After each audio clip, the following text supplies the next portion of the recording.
నమస్తే yes news కి స్వాగతం. నేను మీ సంపత్. గత కొన్ని రోజులుగా హాట్ టాపిక్ గా మారిన కొండా సురేఖ వివాదం ఆమె మంత్రి పదవికి రాజీనామా చేసేలా చేస్తుంది. సినీ హీరో నాగార్జున కుటుంబం పైన మంత్రి చేసిన వ్యాఖ్యలపైన సినీ పరిశ్రమ భగ్గుమంది. ఈ వ్యవహారంలో నాగార్జున కుటుంబం రాహుల్ గాంధీ జోక్యం కోరింది.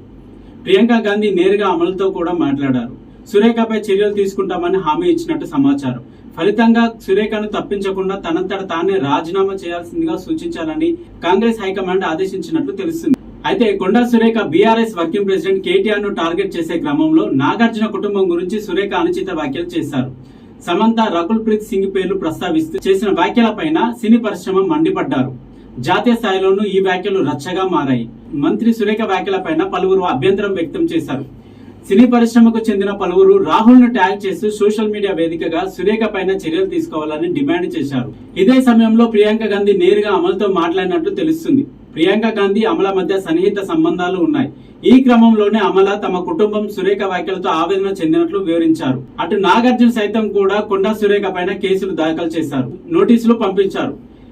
ఇక కొండా సురేఖ వ్యాఖ్యలతో జరిగిన డ్యామేజ్ కంట్రోల్ కు పార్టీ అధినాయకత్వం, టీపీసీసీ నేతలకు కీలక సూచనలు చేసినట్లు తెలుస్తుంది.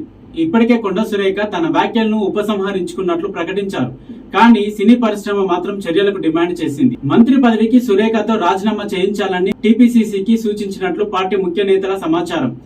పదవి నుంచి తొలగించకుండా సురేఖ తనంతట తానే రాజీనామా చేసేలా ఒప్పించాలని స్పష్టం చేసినట్లు తెలుస్తుంది. సురేఖ చేసిన తన వ్యాఖ్యలను ఉపసంహరించుకున్నారని టీపీసీసీ నేతలు హైకమాండ్ కు వివరించారు. పార్టీ నాయకత్వం మంత్రి సురేఖ పైన చర్యలు తీసుకోవాలని నిర్దేశించినట్లు చెబుతున్నారు. దీంతో సురేఖతో మంత్రి పదవికి రాజీనామా చేయించేలా పార్టీ ముఖ్యులకు బాధ్యతలు అప్పగించారని ముఖ్య నేతల్లో చర్చ జరుగుతుంది. ఈ రోజు లేదా రేపు సురేఖ మంత్రి పదవికి రాజీనామా చేసే అవకాశం ఉందంటూ పార్టీలో పెద్ద ఎత్తున ప్రచారం సాగుతుంది. చూద్దాం, కొండా సురేఖ తనంతట తాను రాజీనామా చేస్తారా లేదా పార్టీ మంత్రి పదవి నుండి తొలగిస్తుందో. సో చూస్తూనే ఉండండి ఎస్ న్యూస్. Thank you.